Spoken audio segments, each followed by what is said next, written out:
Thank you guys so much. Keep it going for Sister Britt. Oh, she taught me a thing or two about Warrior One backstage, let me tell you.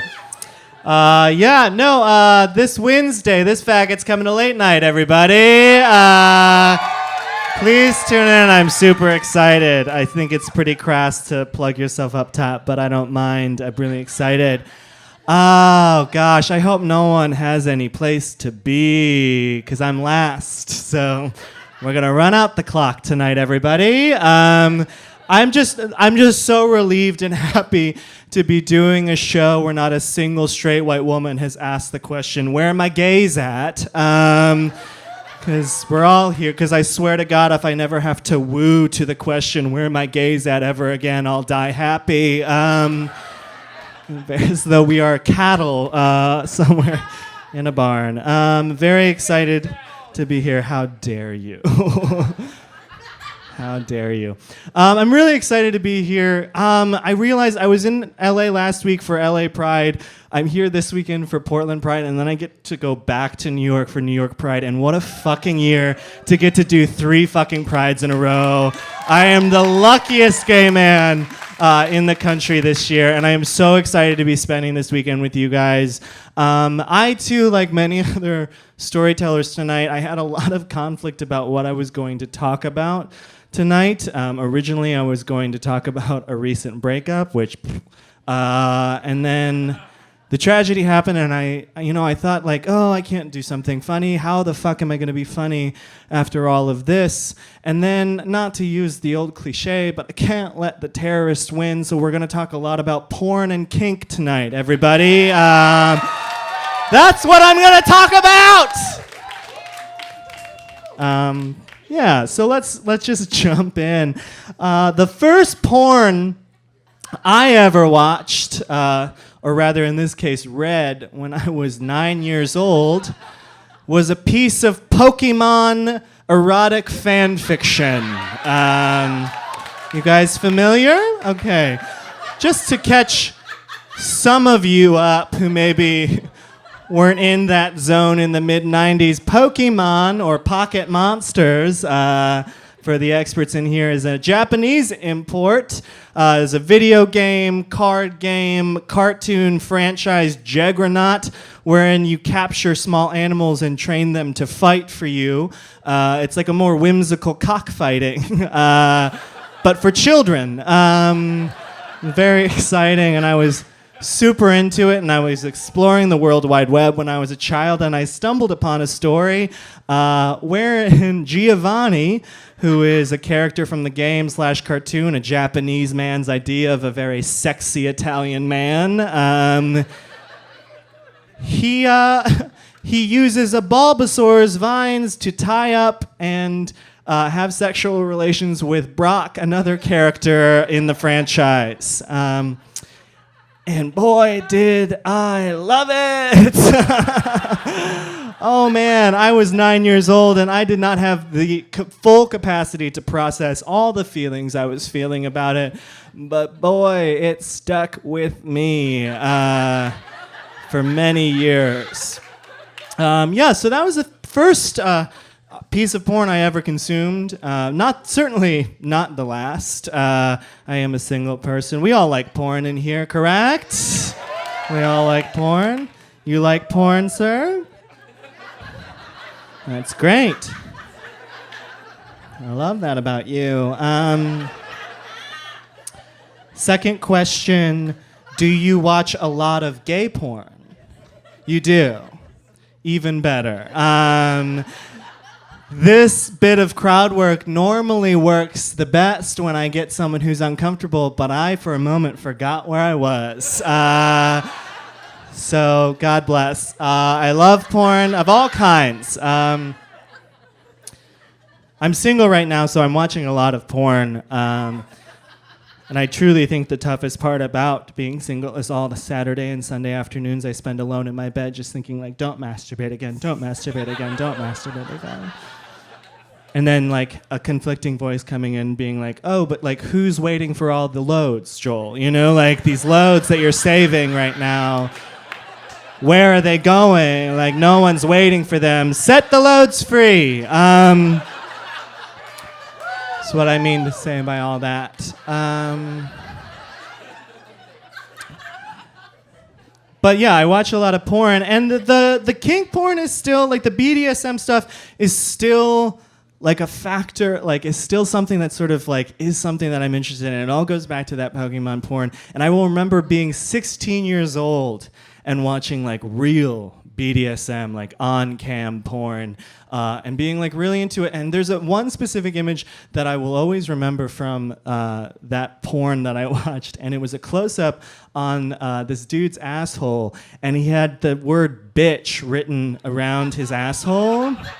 And like, not a fan of disrespect or misogyny, but I love calligraphy. And like, just something about like graffiti on the body, specifically on that part of the body. I was like, wow, I love that. And you know, like I'm like a pretty like sex positive guy, which is like a fancy academic way of saying like I'm a big old slut. And so, but like shockingly, I have never had the opportunity to really like engage in the kind of like kinky sex that I would love to have engaged in when I was having that sexual awakening at 9/16 until a couple summers ago. I was still living in Chicago. I was not yet in New York, and I was sitting at home watching Netflix with all of the apps and websites open, because we as gay men, like the lesbians really, they got us gay marriage while all the gay men were busy designing apps. That's truly what happened. There are just so many. There's Grindr and Scruff and Growler and Manhunt and Jacked and VGL and Radar and Recon and like Boy Ahoy. There's an app called Boy Ahoy, you guys. I don't even know who that's targeted at, like young sailors, but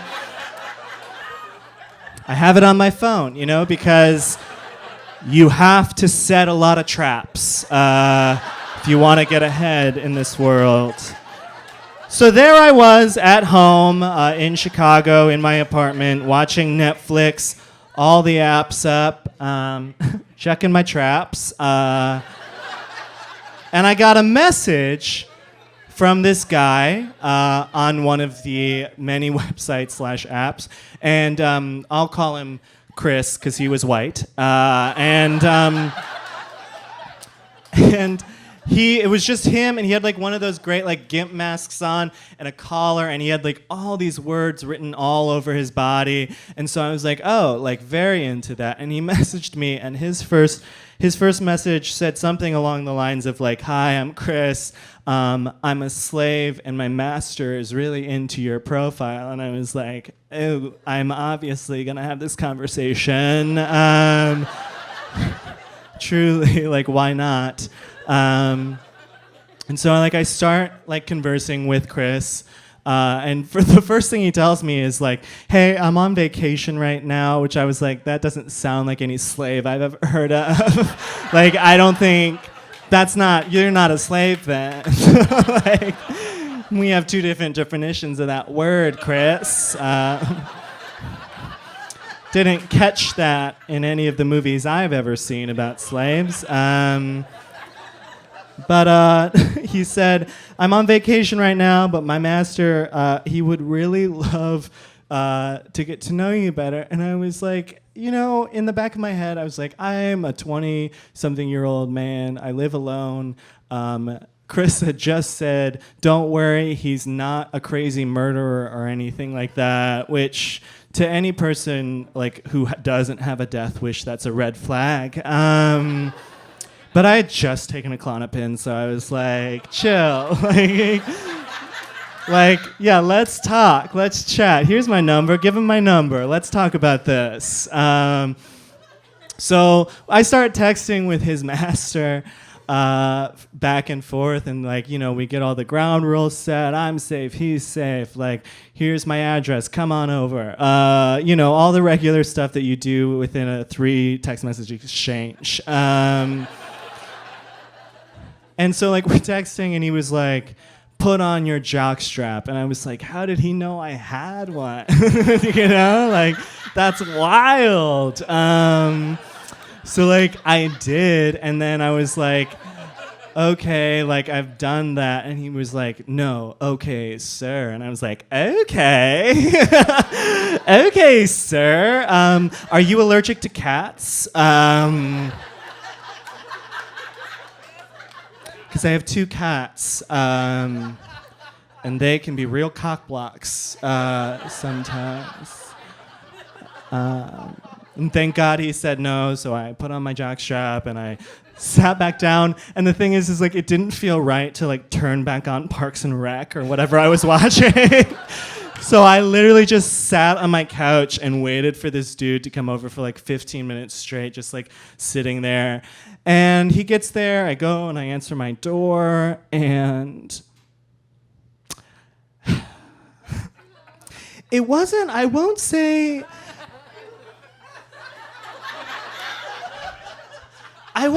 it was a whole catfish, you know? Like, it wasn't like the full catfish, but he was like slightly shorter, slightly rounder, slightly older than all the information I received. But he was still like pretty cute. He was wearing an American Eagle shirt, which is like sidebar, like.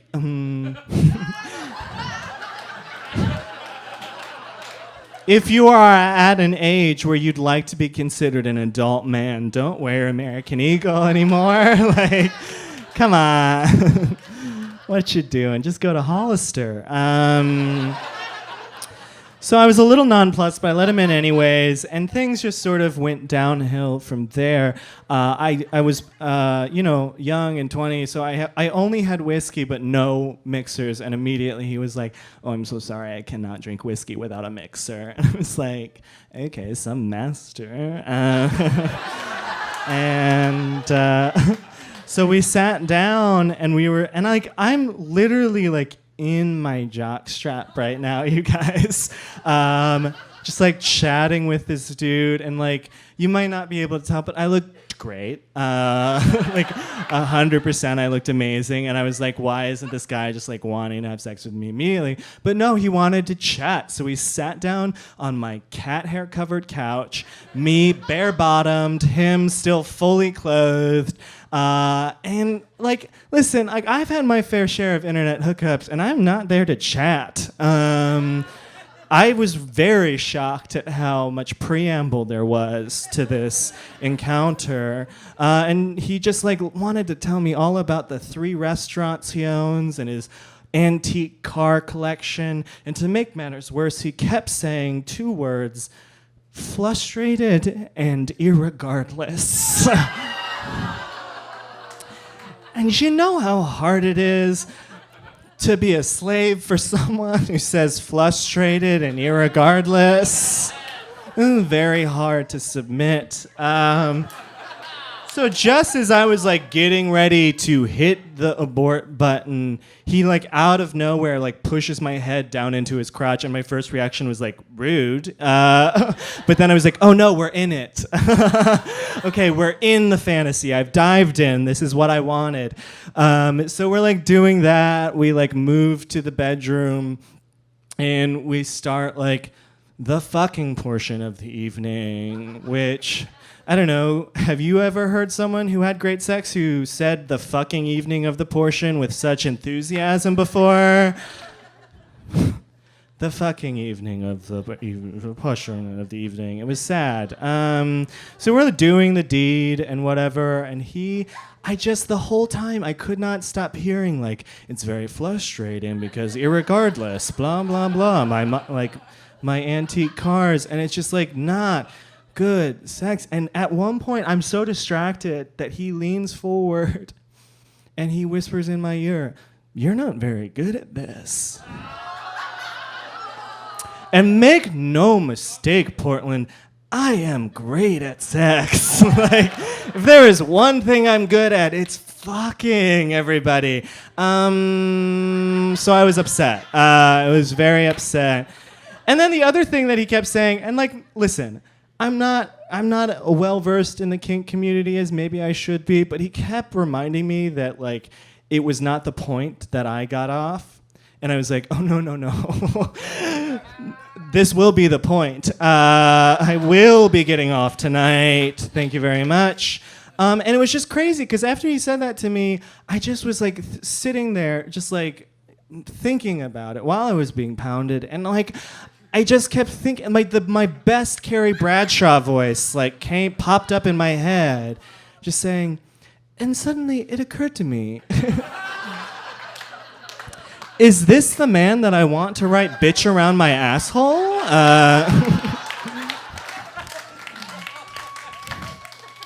And the answer was no.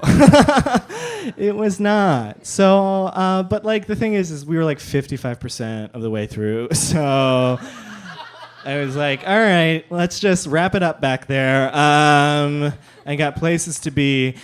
And after we were done, I made him sit there and give me a hand job until I came, which sort of shattered the illusion, quite frankly. And he said, don't worry, you can make all of this up to me when you give me the best blowjob of your life tomorrow. And I was like, oh, I'm so sorry, I have to work. So the next morning, he got up, and I will finish watching that episode of Parks and Recreation. All right, I'm Joel Kim Booster. Thank you guys so much.